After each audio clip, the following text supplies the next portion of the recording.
Assalamualaikum warahmatullahi wabarakatuh. Kembali lagi bersama saya Adi dan masih di channel saya.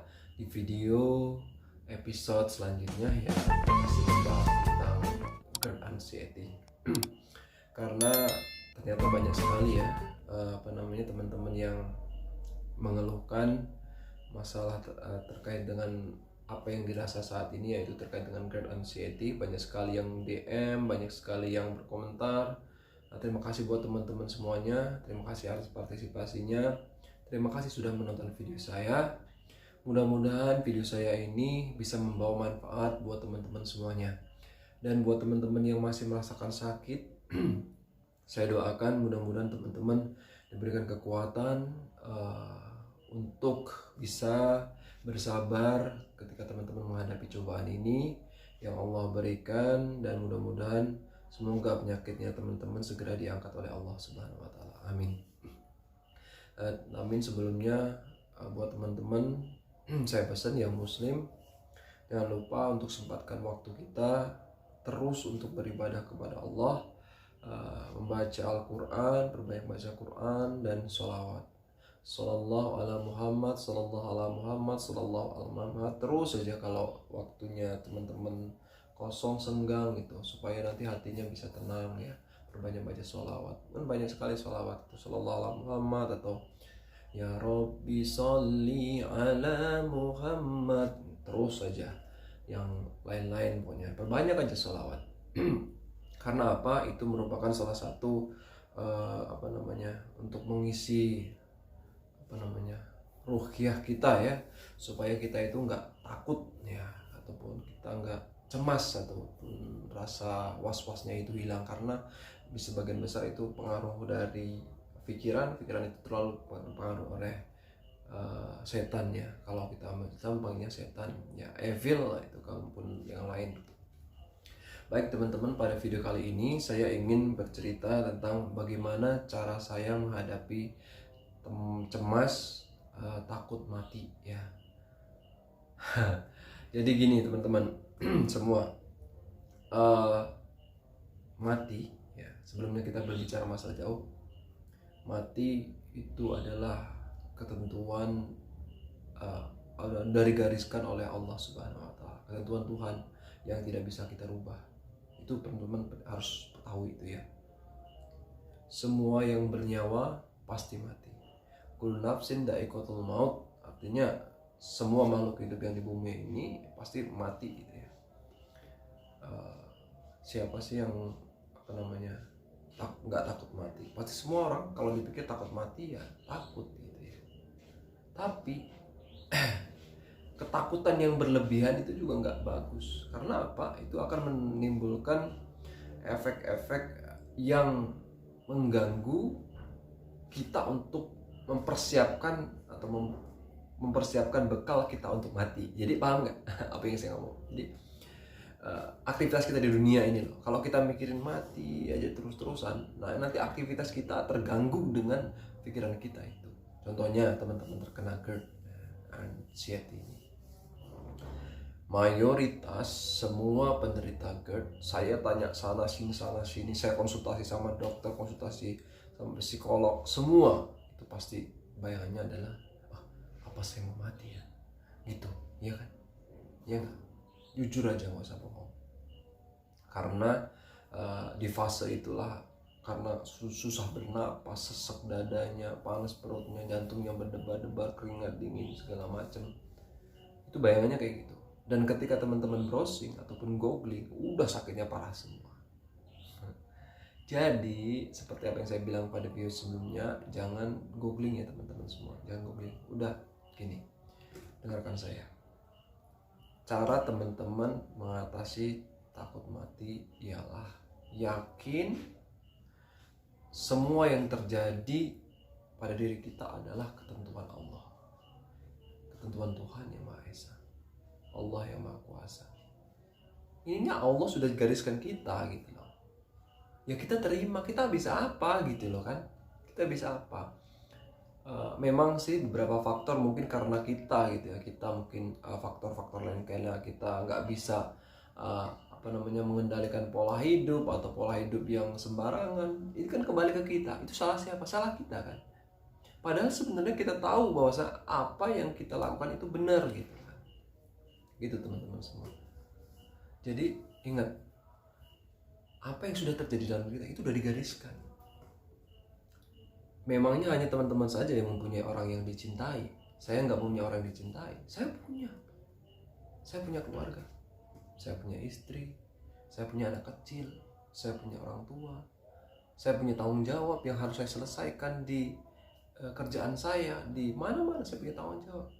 Kalau saya memikirkan mati terus, saya mikir mati terus, walah kacau, akhirnya semua nggak terurus.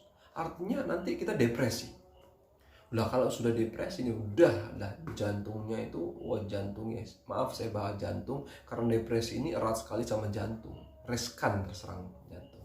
Teman-teman boleh search artikel mana-mana aja ketika orang yang mengalami anxiety disorder ini. Jadi kalau sudah parah tingkatannya, kalau dia nggak segera disembuhkan, dia nanti akan benar-benar nyalur ke jantungnya dan membahayakan dirinya sendiri.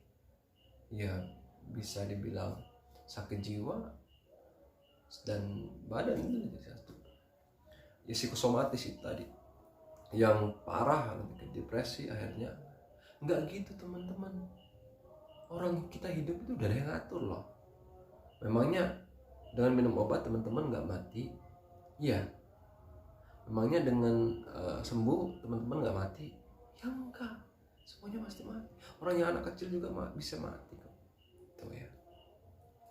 Kemudian cara saya untuk menghilangkan rasa khawatir yang berlebihan itu, saya pasrahkan kepada Allah. Baca Al-Quran itu, baca Quran yang banyak. Ya, pun kalau yang Muslim saya ajarkan baca Quran. Kalau yang non Muslim baca kitabnya mungkin ya. Pokoknya yang mengingatkan diri kita itu kepada Sang Maha Pencipta. Kalau kita hidup ini nggak selamanya. Itu ya teman-teman semua. Itu ya. Itu salah satu triksnya. Kemudian yang kedua, teman-teman harus mempersiapkan atau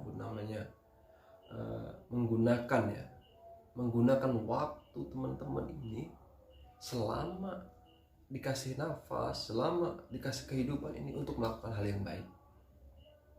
Kalaupun teman-teman dirasa mau mati loh ya, kalau rasanya teman-teman, nah itu lakukanlah hal yang baik. Jadi lakukanlah hal baik di sisa umur kita ini. Itu akan membawa kebahagiaan, kedamaian.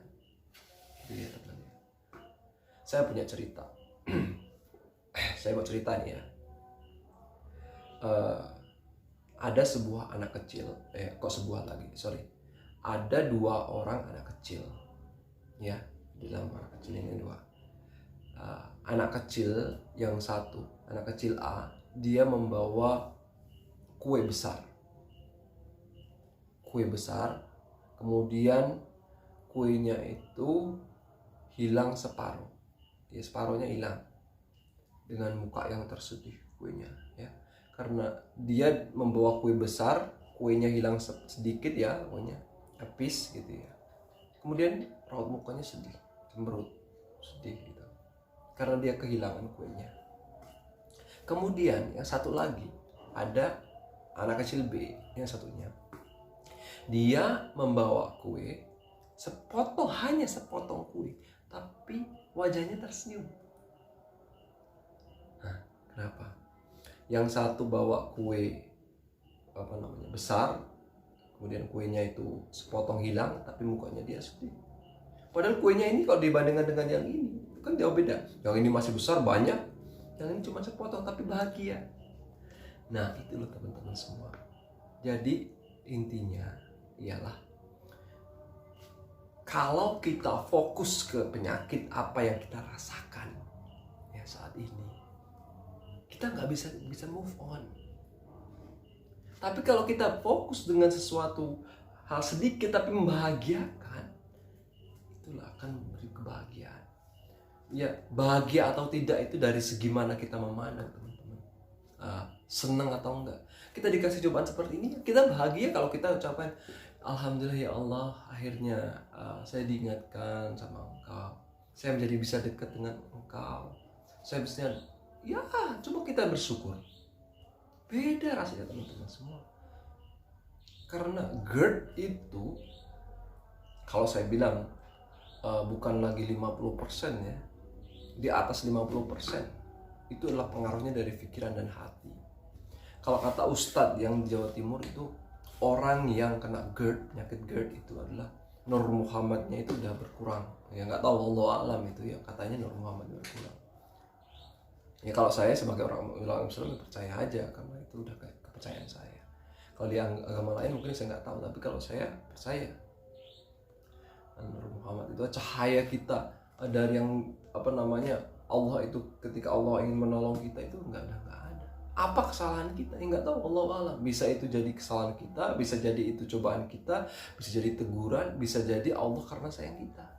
Kita berhusnuzon, Allah itu sayang sama kita. Kita masih diberikan.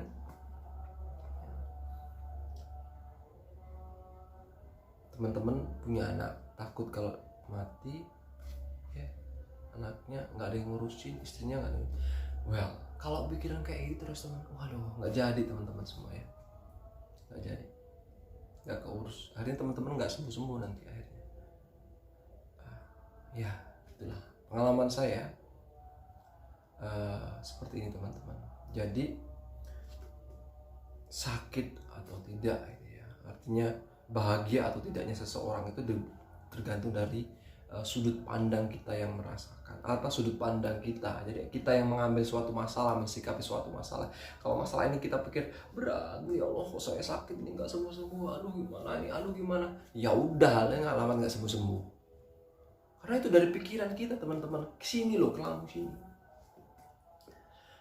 Jadi kalau misalnya teman-teman bisa move on gitu ya, ya udah move on aja, nggak usah pikirin yang sakit-sakit. Oke, udah nggak usah dirasa-rasain lagi, karena itu timbulnya cemas, anxiety-nya itu, cemasnya itu yang asam lambungnya naik lagi, yang lukanya udah mau sembuh, misalnya lambungnya luka nggak jadi lagi, atau katup lambungnya itu katup lambungnya udah buka, asam lambungnya keluar, tuh meletup gini, akhirnya kumat lagi. Jadi itu teman-teman semua. Jadi pikiran negatif itu nggak bisa nggak bisa dihapuskan, tapi bisa digantikan dengan hal-hal yang positif. Mulailah lakukanlah hal positif, mulai dari hal yang terkecil ya. Nggak usah pikir fokus pada apa yang teman-teman rasakan saat ini sakit, jangan fokus ke situ, tapi fokuskanlah gimana teman-teman caranya cari solusinya, jangan pikirkan sakitnya. Oke? Waduh, itu Hikni udah bangun ya. Baik, saya doakan teman-teman mudah-mudahan segera sembuh. Ingat pantangannya GERD, artinya jangan makan pedas dulu, santan, kemudian kecut, asam itu dihindari dulu selama teman-teman masih sakit, lambungnya belum oke. Kalau oke, bolehlah makan dikit-dikit. Setiap orang itu punya GERD-nya itu beda-beda ya, ataupun rasa sakitnya itu kadang-kadang makan ini kadang bisa sakit kumat, kadang makan ini. Tapi kalau teman saya yang GERD itu dia makan pisang bisa kumat, tapi kalau saya makan pisang nggak apa-apa. Ada teman saya lagi katanya makan almond itu nggak bagus buat lambung, tapi ketika saya makan almond malah nggak apa-apa. Beda-beda kadang memang lambungnya itu beda-beda kan ya, nggak tahu, Allah alam. Tapi lah secara umum anxiety ini, kecemasan ini ya kita sendiri yang menimbulkan. Terus yang solusinya adalah perbaiki pola hidup kita, pikiran kita ya, terutama pikiran, makanan dan pola hidup gitu ya. Baik, terima kasih sudah menonton video saya ini. Mudah-mudahan apa yang saya sampaikan dapat bermanfaat buat teman-teman semua. Saya doakan mudah-mudahan Allah segera mengangkat penyakit teman-teman semuanya. Saya juga yang sehat tambah sehat, yang sakit jadi sehat. Terima kasih. Saya Edi. Assalamualaikum warahmatullahi wabarakatuh. Bye bye. Semangat dong, semangat.